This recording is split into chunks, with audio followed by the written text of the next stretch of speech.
Nama dia Paus 52. Paus 52 Hz ataupun dikenali juga sebagai 52 Blue merupakan seekor paus yang menggunakan frekuensi yang luar biasa sikit berbanding dengan paus lain iaitu 52 Hz. Saintis dah mula kesan paus ni sejak 1989 dan setakat tahun 2014 mereka dah detect paus ni berbunyi setiap tahun. Walaupun dia sunyi tapi dia jadi famous sampailah kumpulan K-pop BTS buat lagu pasal dia.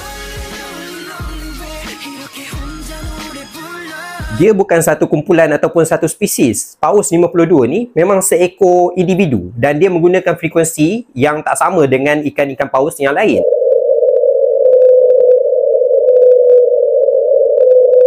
Kalau macam spesies paus biru, mereka banyak guna frekuensi bunyi 10 hingga 39 Hz. Manakala ada juga paus yang lebih kurang 20 Hz.